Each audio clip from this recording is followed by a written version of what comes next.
Welcome back, everybody. It is September of 2020, and this is episode 21 of What is on My Desk.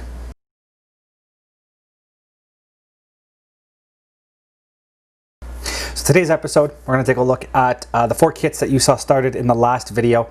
As well, I've started a new side commission job. It's actually more of the focus. I've put the other 4 ones on the back burner. I've been focusing on this single commission build, so you'll take a look at that a little later in the video. I'll show you what I can on that. But we'll take a look at those 4 kits I started. You'll get to see this commission build that I'm working on. And then I have 2 new kits to show you, including one kit that's taken me a little bit to left field here into an area that I don't normally work on. But it's something I've always wanted to do, and I got a really good deal on it. So we'll take a look at that a little later in the video.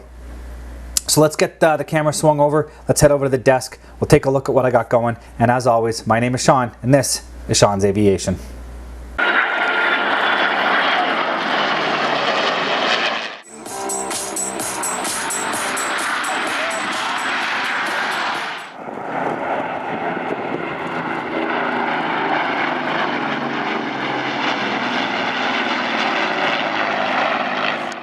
And just before we get into the video, something I should have been doing a lot more up till now, and that is just asking you guys out there, if you enjoy what you're looking at, if you like what I'm doing, go down below, click on the like page, subscribe to my channel, and by all means, please click on that little notification bell. If that way you guys get alerted when I do get more new content up. I usually try to do the What's on My Desk monthly update beginning of the month.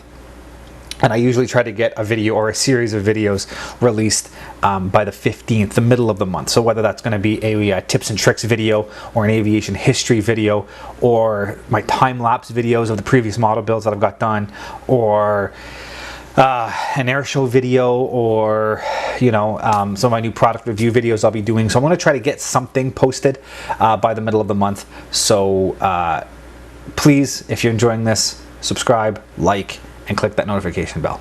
Let's move on to the video. Here we are at the desk. We're going to be going over the progress of the 4 models. I haven't got a lot done on them, unfortunately. I had a new project come up on the side, and that's going to be my focus. So I'll show you that in a little bit. So I will show you what I have managed to do on the 4 kits. I've been poking away slowly on them, getting as much done as I could here and there while the other project is in the weights.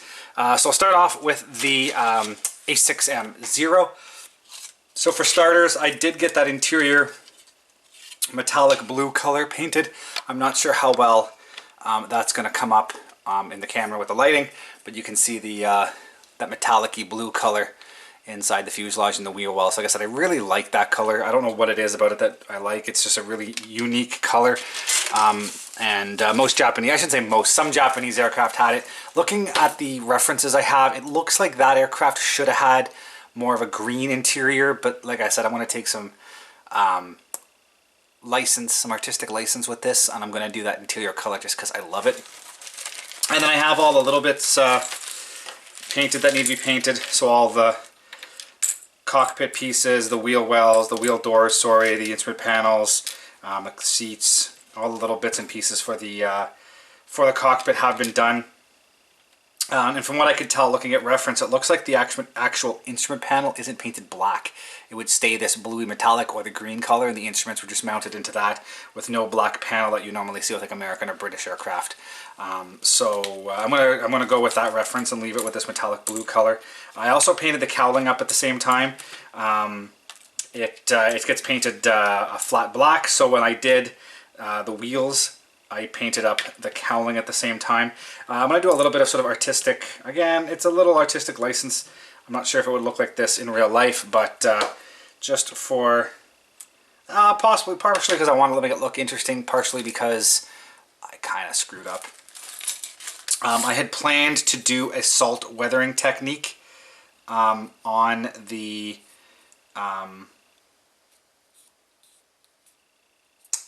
fuselage, and as I said, I didn't really do that with this. I just went ahead and painted it black. So I'm going to kind of do a little bit of, and there's also one of these gun ports get covered. So what I'm going to do is insert that piece and then do some masking, and I'm going to paint one panel a slightly different color black, like a darker gray or a lighter black, depending on how you take it, just to make it look like there'd been a little bit of a replacement panel going on there. And so it might look like, you know, the upper part is original and then the whole lower cowling is new.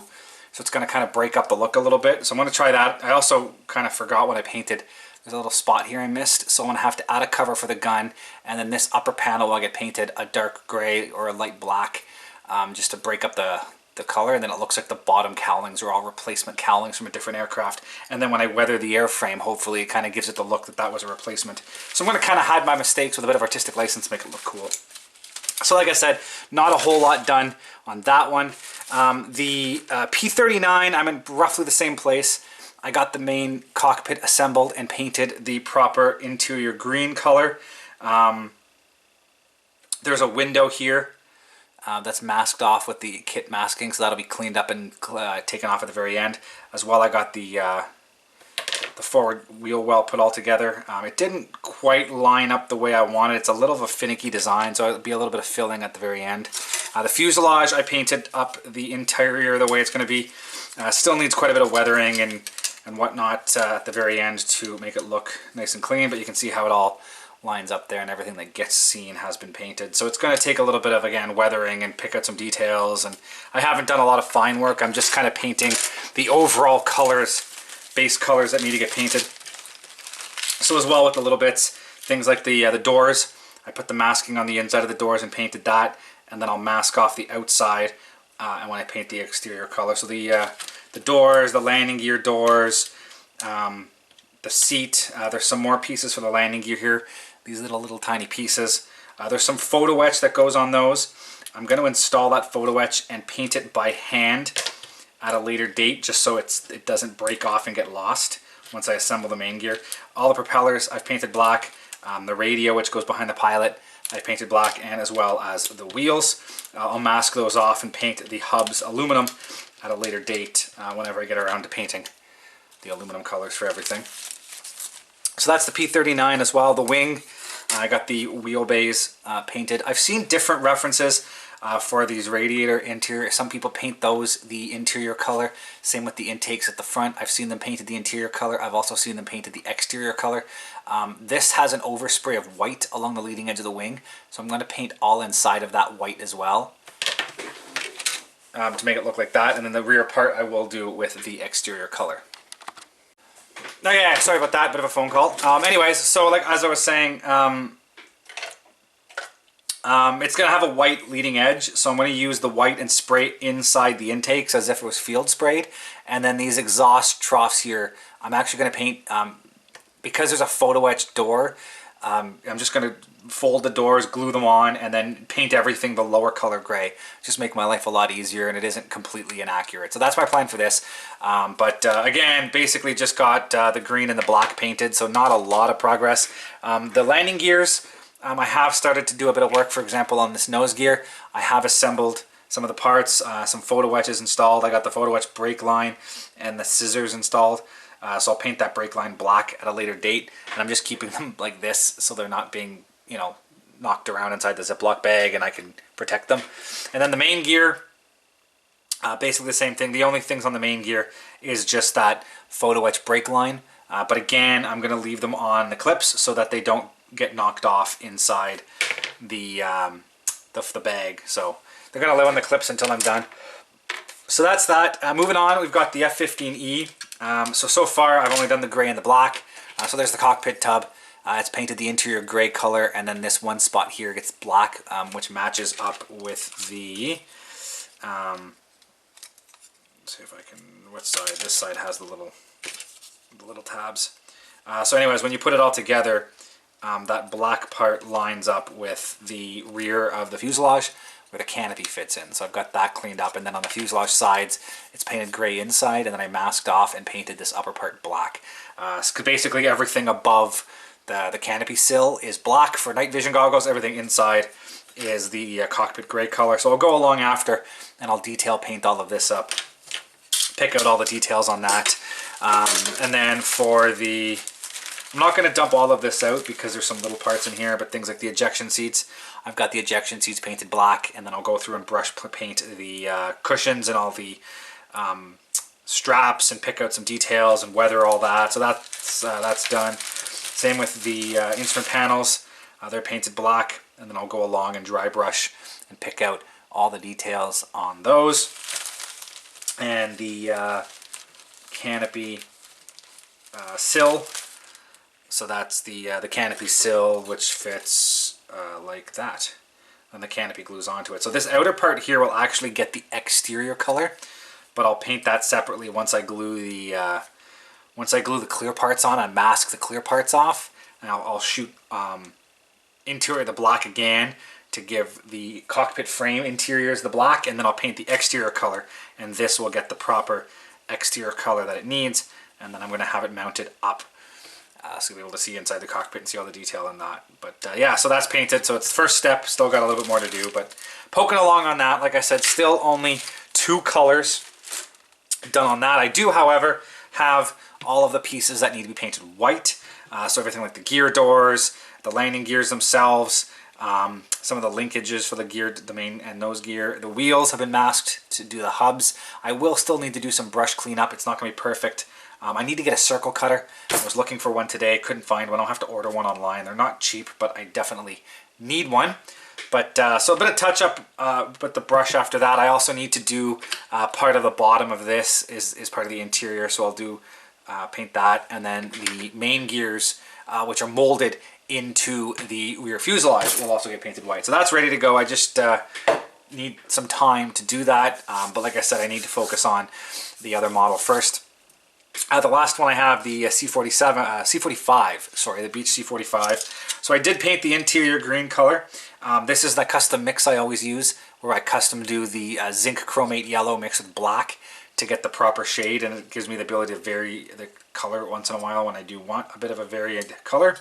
So I have that, the inside of the cabin on this side, and then the inside of the wheel wells and the engine cowling. The front of the cowlings will get painted silver, so I'll mask off and paint, and then I'll be able to mask off and paint the upper part of this side silver once I know roughly where it's going to line up. I also painted the inside of the extension. The extension, I managed to glue it together, and then it broke off. So what I'm going to need to do is glue it in once I have the wing assembled. Just gluing it to the one half of the wing isn't enough to secure it. I will, and I need to rough up the back. I didn't do that. I left it shiny, which doesn't give it a good mating surface. So I need to take a sanding block and just rough that surface up a little bit. And then I will glue all of this together. After I have the wings assembled, I can do some final cleanup along the plastic and then get this glued in. And then we will see what that seam looks like. I may or may not do anything to fix that seam. I might just leave it and it will be hidden in the cockpit, or I may do a bit of putty and sand work and then repaint the forward section a different color, black or a bronze green or something, just to vary the color again a little bit. But we'll have to wait and see how all of this goes together. Just the nature of the beast with some of these modifications you do. You can't do everything all at once. And then for the interior parts, there was a lot to do. So as you can, I'm not going to take everything out, but things like the bulkheads, some of the seats, the engine bulkheads, the forward instrument panel. I did paint, mask off and paint the instrument panel itself black, and then I'll pick out all the details and stuff on that later. The seats, again, I showed you. The props, I got the props painted black. The center parts will be painted a different color, so I'm not too worried about those right now. I'll mask off and paint later, but they are painted black. And the main wheels, and again, I'm going to build this aircraft with the landing gear folded up, so I'll have to just paint part of the center of the hub, but I'll do that aluminum later on.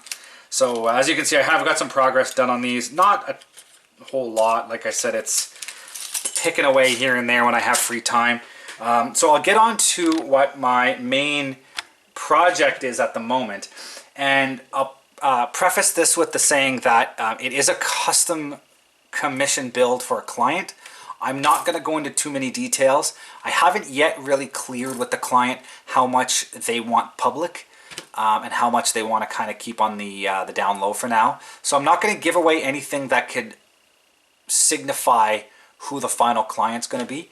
If and when I get permission to make those announcements, I will. I have been taking a bit of video and some shots here and there, so I will eventually put together something showing off this model if I'm allowed to do so and talk about it on social media.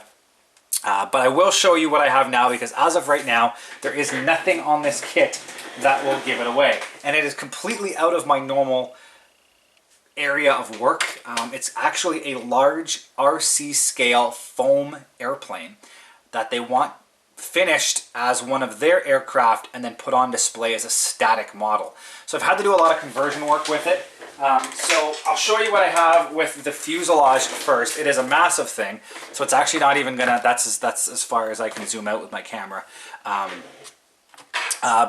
mean, right now I've gone and I've pulled off all the stickers that came out of the box with it. I've done some puttying and sanding, and I've cleaned up the surface. Tried to hide some of this foam finish to it. I've also, I got some railroad foam putty, so it's super light and it works on foam. It sticks very well to foam and it's sandable. So I've put some of that on there to clean up some of the imperfections. You can't even really tell anymore. See if I can find where it was. Right in here, there was an opening for control rods to come out that would control the elevators and the rudder. I've had to clean those up. Back in here is where the mounting points were for the rudder horns, for the push rods to connect to. I've had to fill those up, clean those up. The nose section, the cockpit was supposed to be magneted in place, so you could take the cockpit off to access the battery point. I've glued this in, I've cleaned up the seams, sanded everything down, so it's going to be permanently mounted to the airframe. And then in here I also have a bunch of weight to ensure that the plane will always sit on its nose gear. I got dust all over it right now. So this has a bit of sanding, a bit of putty, some primer, and I put a clear coat on it so I can spray paint over top of it and it won't, just in case there's an odd chance that the spray paint, I have bought water-based foam specific spray paint, but just in case for any reason it will react with the styrofoam, it won't actually adversely affect any of the finished surfaces. It might affect some of this interior stuff, but I can always clean that up at a later date. So the main airframe itself is protected and it won't do anything funky to the finish. So it's got a bit of a primer, like I said, a bit of a white paint, and then I can do some final cleanup and sanding, put a couple of coats of white, and get a final scheme going. The wings, again, they are massive, so they're not going to fill in. They're going to be much, much larger than the frame of my camera. But on the bottom, you won't even be able to tell anymore, but there were deep channels that were molded into the styrofoam that ran down the bottom of the wings, and that's where all of your wires ran. So you had electric motors mounted in the cowlings, and you had all your wires running out and everything. I've actually just pulled everything out of the, one of the reasons why I needed all the weight in the fuselage is because the electric motors are no longer installed. So that's a lot of weight that's missing, so I needed to weigh the nose down to ensure it's always sitting properly. But you had all the wires that were running to the engines, you had throttle, you had power, there were LEDs here for the landing lights. I'm going to put the clear plastic back in place and just mask off the proper sized opening and paint around it. You had wingtip lights, which I pulled out and cleaned up so you can't see those anymore. Again, all along the flaps and the ailerons were the points where the control horns were mounted for the push rods to have full access to all of that. So all of that's cleaned up. On this side, you can see some of the putty that I was used to clean the surfaces up still showing. It has been clear coated, so it is ready for the spray paint. So it's all cleaned up and ready. I am leaving, they asked that the airframe be able to be disassembled. So this is a spot where there's a little turn screw, locks the wing, and then you can unlock the wing and pop the wing off so you'll be able to access all of the electronics in the fuselage. I'm leaving that in place so they can remove the wing in order to store and transport the finished product. One thing I forgot to mention with the fuselage, the landing gear obviously was designed for a flying model, so it had access points on the top to, I've puttied everything up to take off and on. The bottoms were actually designed to be open, so I filled in with some sheet plastic and some putty. I got to sand down that finished look. The landing gear also sat too high, as it was an RC model. It wasn't perfectly scale. So it sat a little too high, didn't look quite as realistic as it should, just to give it the clearance and stuff for flying and off of grass and whatnot. So it came with floats, and these were the mounting points for the floats, and they are closer to the proper height for a twin otter. So I modified the float brackets to hold the wheels, and that's going to be all cleaned up and done. So it does have the proper stance when it sits on the ground. But I do have a little bit of cleanup to do. Like I said, you can see I just did that the other day, so I need to do some sanding, add some more putty, clean all that up, get that ready. And then finally, the horizontal stabilizer. So again, it had control horn brackets I had to sand off. It also, because it came with floats, it had the ability to put the extra vertical stabilizer pieces, the fins that the twin otter has when it's on floats. So I had to fill in those holes and clean it up and just give it an overall nice clear shot. It looks really good. I'm happy with it. So like I said, I'm going to start giving it its final coat, see how it turns out. So yeah, that's pretty much at this point. So what you're looking at here is maybe 3 weeks worth of work. Off and on. I mean, I'm spending most of my effort on this right now because it is have a timeline on it and it is for a client. So I've been trying to get it done. So it's moving along. There's quite a bit of extra work that I'm putting into this that I can't really talk about right now until I get clearance to do it. But that's been my main focus. So those 4 models, the Zero, the P39, the F15, and the C45 have been a little on the back burner while I work on that project. And as I said, if and when I get clearance to talk about that on social media, I will then be posting stuff. Probably, hopefully, my next update here, if not the final product, and then you'll be able to see what it looks like when it's all done. So on that note, probably even next month's update, I will not have a whole lot done on the plastic aircraft, and I'm not sure how much I'll get to be able to show you. So on that note, let's switch over here and we'll start talking about some new products that I got. So new products, I did not get a lot of new products in the past month. Really, it's been 2 models. And then literally just today, I was out at Dessert's, a local arts and crafts store, picking up some supplies for that twin otter model. And I decided, looking around, just some minor, like, important things I've discovered that I don't have. I don't have a metal ruler, so I picked up one of these stainless steel flexible metal rulers because it's a nice cutting surface to get nice straight lines, and it's always good to have a ruler that's a little longer than 6 inches. As well, this has reached, I think, the end of its life. I don't plan on throwing it out, but it's covered in, I've had this for like 15 years, 12 years, I don't even know anymore. So it's been beat up, it's covered in glue, it's covered in paint, it's covered in epoxy. I'm probably going to keep it because when I do things like, you know, super glue or epoxy work, or I can pull this out and just keep destroying this. But I did pick up a nice new one that is clean.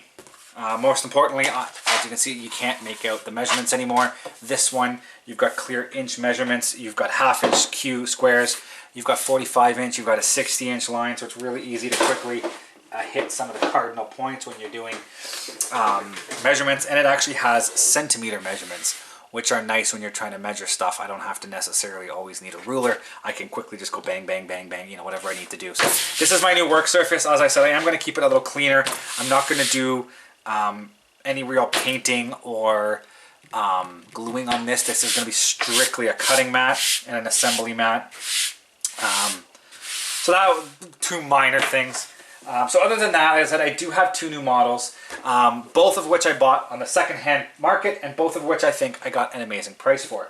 The first one, oh my god, that's heavy, is the 1/48 scale B-17G Promodeler Flying Fortress. So this is Monogram's Promodeler line, which at the end of the day is basically the standard Monogram plastic, but with a few extra parts included. So the main plastic is exactly the same as you got in their standard B-17G model. The fuselage, the part that was normally molded in black plastic in the old kits, is molded in a gray plastic. And considering the age of it, there is very little flash on these kits, so they have held up quite nicely over the years. I mean, the detail is still what you'd expect from a 1970s Monogram kit, but it still holds up for its price. It's a half-decent kit. So the Promodeler kit, the one major change is the tail has been cut. Where the tail gunner's position was, the nose was cut off, and there's an extra sprue included, and it includes the Cheyenne tail turret, also called the pumpkin turret. which was a bit of a wider turret design that allowed better visibility for the tail gunner and a bit more range on the machine guns. It had more of a farther left to right swing than the old style Stinger tail, as was called. So it's a bit of a change. Also included on this, you get in-flight crew members, so you can do up pilots and bombardier and gunners and the whole 9 yards. So you've got two waist gunners, and then you got a nose gunner and your two pilots. And then between this and some of the other crew members we get in different like fighter aircraft, I could probably do up a full crew, somebody sitting in the tail gunner's position, for example, and you know, somebody sitting at the radio operator's position. I can just use generic pilots to fill that space in. So I'm probably going to build, if not this one, then one of my B-17 kits with a full crew. You also get some ammo cans, and you get the wooden floors that belong in the waist that aren't included in the earlier kits. So that's nice. And then you also get the clear sprue has an extra piece added on, and that extra piece includes the Cheyenne tail turret. I haven't opened this plastic. So you get the Cheyenne tail turret clear piece, as well as a different style waist gunner's position. You got the original G style with the windows where the machine gun is mounted in the window, and you get the earlier style where the doors flip open and the machine gun just sticks out. So you get both options on that. Everything else is your standard G model monogram plastic. You still get the old Stinger style tail clear piece. However, you do not have the Stinger tail gun included in the kit. So other than that, there was some photo etch included. So the photo etch is there. You get some machine gun belts. You get some buckles and gun sights to go on the guns, as well as the wiring harness for the engines. The instructions are basically the original monogram instructions, but just repackaged in a different format. You can see how they kind of copied and pasted and moved and used the same drawings with some extra stuff added on to fill in for the Promodeler setup. So you can see how you put the gunners and you run the machine guns, and you mount the there's a spot, I believe, here. Take off the gun sight and add the photo etch gun sight to all the guns. So all these little things that they show you how to make everything look a little bit better, a little bit more realistic. As I said, there's all the it tells you what order to build things in, and it includes some reference pictures, but the main instructions in the plastic are right out of the box, same as the G model. It even includes the old ground crew and the bomb cart. The most important part are the markings. So both of them are from the 709th Bomb Squadron from the 447th Bomb Group. They're both overall bare metal with the yellow tail, as well as the green fuselage stripes. And they have the yellow wingtips and the yellow horizontal stabs, which I think will look good when my other G model is built with the red wingtips and the red tail. This one's all yellow, so it'll be a bit of a nice color comparison amongst them. So the first aircraft is 4337756, which was called Milkwagon, and it completed 128 missions, which is pretty impressive for a B-17.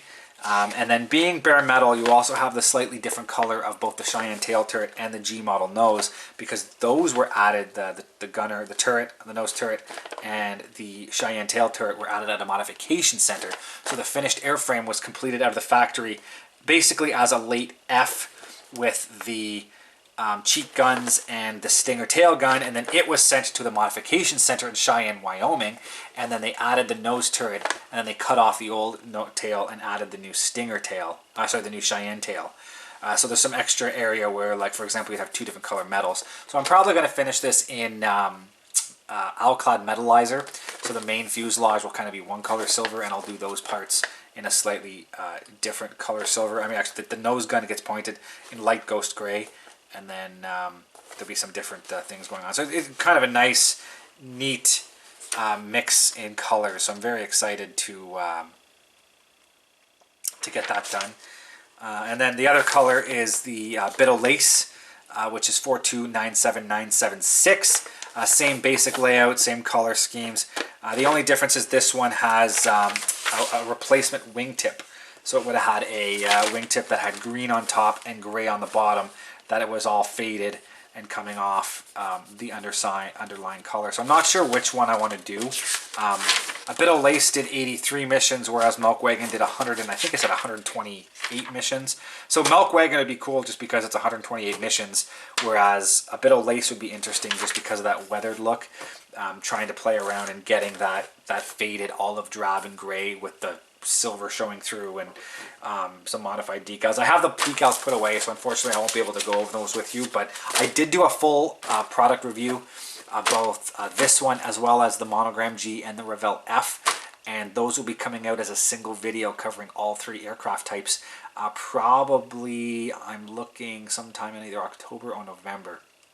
So if you are interested in a more in-depth review of this, just hold off. As I said, keep an eye on the channel.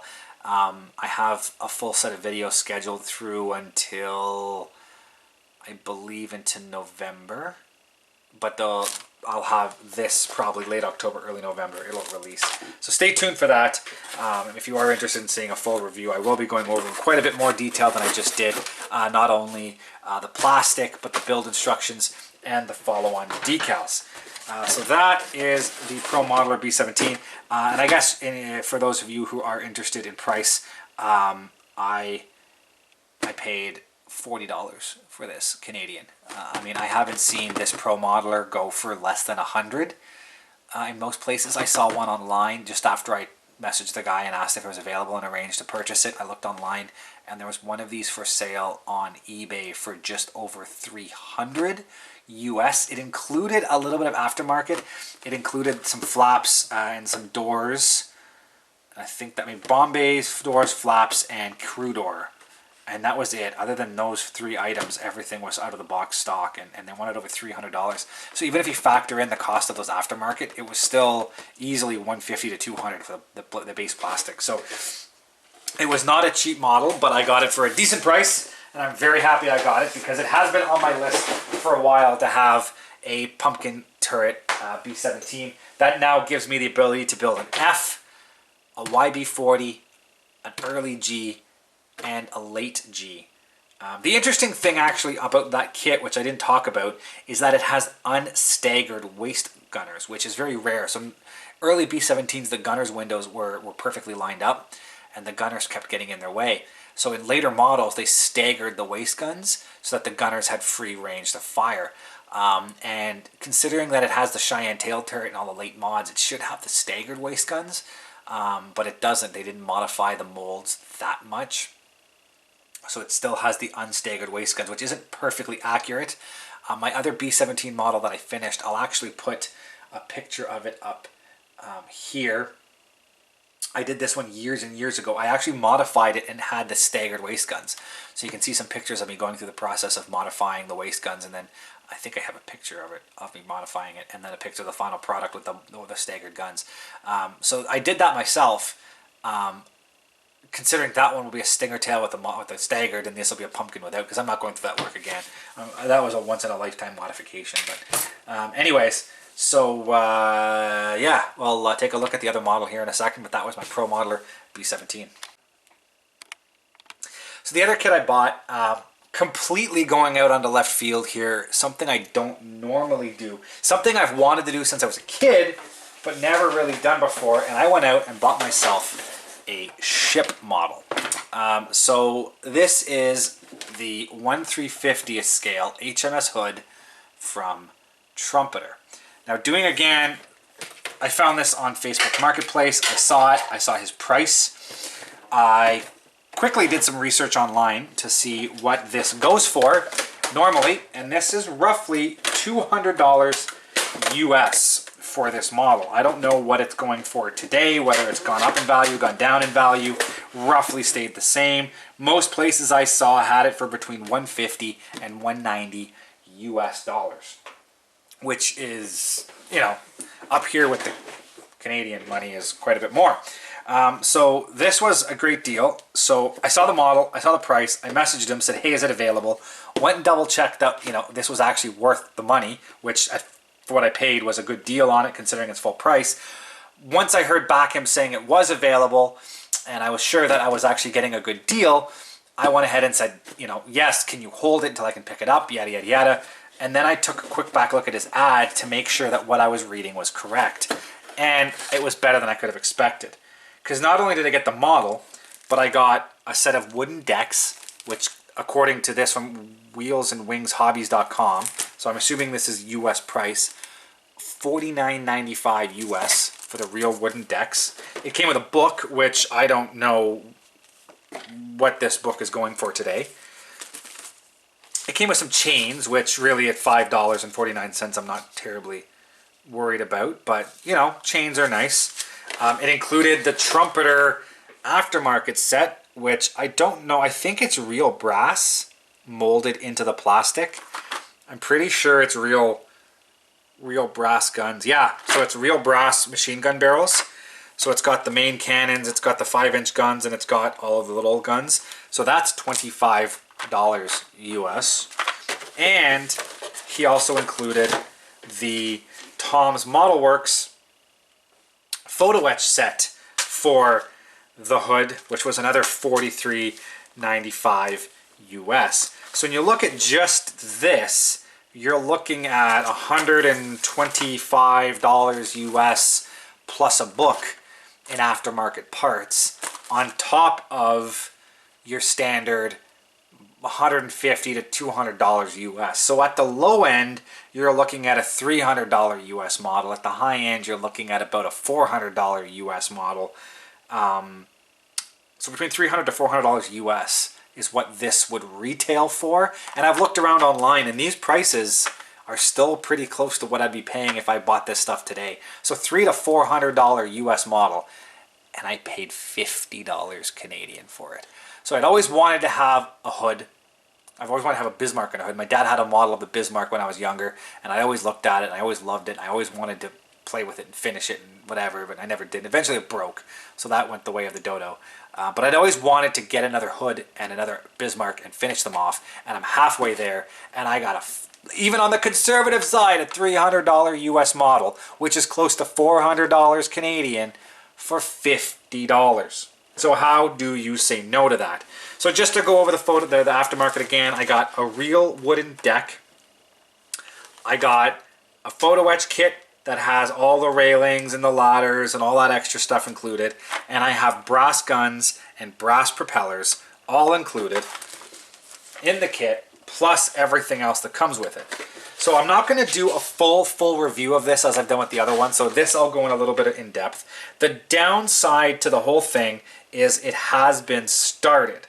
The good news is it hasn't been done terribly well, which may sound like it's a bad thing, but it's actually a good thing because look at, see, the glue job was not great. So that's popping off.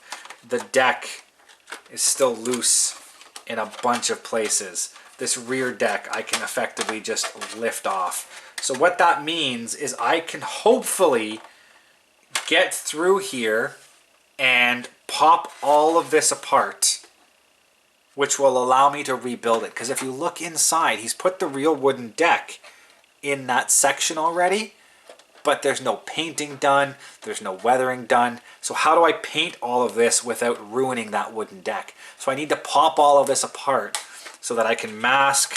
Yeah, see, for example, that part there just popped off just as I was touching it. So I need to get all of this popped off. I need to put all of this in some Ziploc bags. This is actually on inside out, believe it or not. He put the inside out and the outside in, which means he installed that upside down.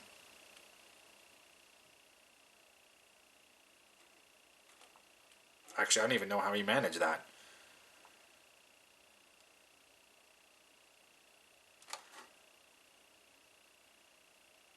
Anyways, that's interesting.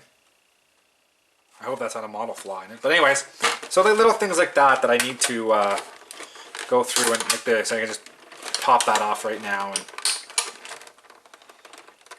yeah, see? So that was actually installed backwards. So I'm not entirely sure how you install that the right way, if it was...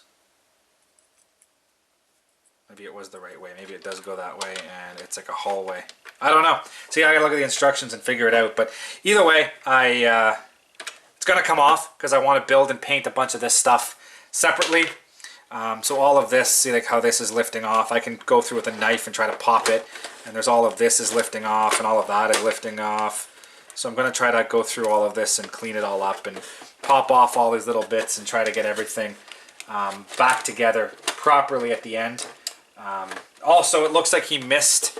There's supposed to be an extra part between the two halves of the hull that it looks like he missed. So there's quite a bit of work I got to do.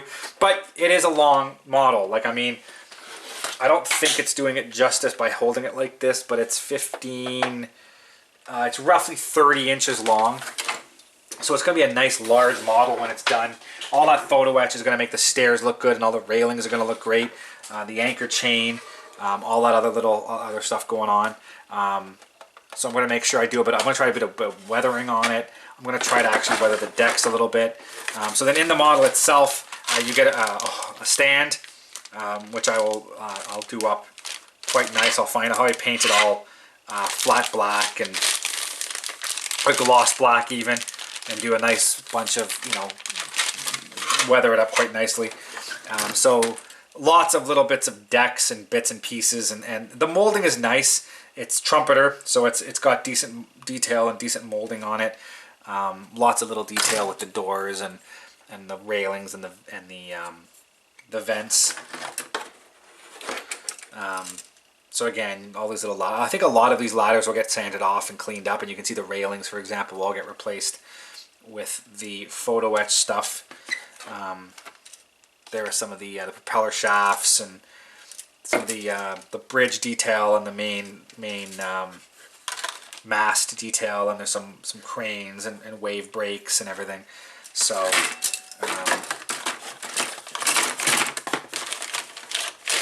yeah, and then over here we've got boats, so smokestacks, ladders, boats, a lot of deck detail. I got to go through the photo etch and find out what's included. So here we've also got main turret detail. So you've got some of your pom-poms, some of the larger guns, some of the 5-inch guns. You got all your little searchlights and hatches and doors and deck bits and your main cannons. And so this is some of the parts that get replaced with the brass bits. But yeah, so you get your turrets. I guess there's only 4 turrets, but you get a total of 6, and I'm not entirely sure why. But anyways, so yeah, lots of little bits to go on. It's quite a lot of little tiny fiddly bits that I got to play with down the road, but it's going to be a long process. I'm not going to rush this. I'm going to take my time. I'm going to make sure I can do what I can do. It does come with photo etch out of the box, but like I said, I do want to go through as much as I can and try to pop all of this apart so that I can go through and reassemble it at a later date the way I want to reassemble it, so I don't end up with I don't want to ruin it, and I don't want to I want to ensure that I do it justice. So I want to make sure I take my time, do it the way I want to do it, put the effort in. You know, if I have to go and buy the special paint colors, I'm going to make sure I go and buy the special paint colors. I'm not going to, you know, cut any corners on it. But, you know, it is going to take a bit of effort. Like I said, I do have to go through here and try to pop off as much of this as I can. Try to get it clean so I don't damage anything, while still ensuring that I can put it back together the way I want. It is going to be a bit of a battle. I can already see that there is quite a bit of glue in some places, but not enough in others. So, you know, it's just going to be a slow process of cleaning it up. Be some putty and some sanding later on to ensure it all goes back together. But there's no point doing this half-assed. I take the time and do it right. So I just got to sit down and work my way around and pop pieces off and figure it out. Anyways, so yeah, that is my Trumpeter hood. So on that note, That is pretty much the video. So for the next month, like I said, my focus is going to be on that Twin Otter project. I'll be picking away at a little bit of those aircraft once in a while. This will be put away, and I will not be doing this for a while. I want to ensure that, like I said, I do it justice. I take the time. I do it right. I want to get a bunch of painting done on the deck, do a bunch of details, then drop on the wooden deck. I want to do some weathering on the wooden deck. I want to try to get it, it's supposed to be teak, so I want to get it looking like it's teak. I guess I'll show you the instructions. I haven't done that yet. So there's an overall look at what the ship is going to look like with the different colors. Overall gray, and then you've got your teak decking, which, like I said, I want to play with it and try to get it to look a little more teaky than it is. And then you've also got the non-slip deck going on in here and up on the bridge top and all these different colors. So I'll be doing a bunch of that. I'm going to be stringing as much of the wires as I can. Hopefully that book is going to give me all of the detail that I need to get that done. The main instructions themselves, typical Trumpeter decals, instructions. They come in this booklet format. So it goes through a parts layout and then the actual installation of the decks. So you can see it looks like he managed to get roughly up to step 4 before he stopped. But like I said, I need to go back and kind of pick it apart and make sure that when I do it, it goes together the proper way. And yeah, I guess we did get that right. It is an internal haulaway. But anyways, I do have to go back and ensure that I do things in the proper order, get the decks installed early and clean them up and get a bunch of side parts painted. And I don't want to ruin the deck with painting, so I got to paint as much stuff as I can sort of before assembly and then put it all together later. But yeah, so there's a lot of, as you can see, tons of little details that need to go together. So it's going to be interesting. I haven't really built a ship before, ever. Like I said, my dad had one when I was a kid, but I've never built a ship, so it's going to be an interesting process to go through and build this. But as I said, so there we go. Those are the models. You've seen the new products. You've seen the model updates. As always, guys, thank you for sticking around and watching this model. If you do like what you see, please like and subscribe. Take a look through my other videos, my other playlists. See if there's anything else that gets your attention. I do have the Airshow London is putting on a show, even in the current COVID climate. They're doing a drive-in air show, and that's in 2 weeks. That's September 12th and 13th. So I'm actually driving down. I hope to be down on the Friday for Arrivals Day, and then get some of the stuff doing practice shows. And then on the Saturday, it's a full show, lots of flying stuff. Amazing lineup considering what with COVID and everything. So really looking forward to that. So I will have some video and pictures of that going up into September and into October. So please stick it out. Like I said, if you haven't liked and subscribed, hit that notification bell. You guys can take a look and see what else comes up. And thank you for watching. We'll see you next time. Thank you for watching, guys, and as always, if you are interested in any of the content you see, you can access my website at www.seans-aviation.com. You can see all the latest pictures of aircraft and museums and the build logs of all of my current models and past models on that site. And if you're interested in any of this content, please click the subscribe button here on YouTube to follow more. Thank you very much, and see you guys next time.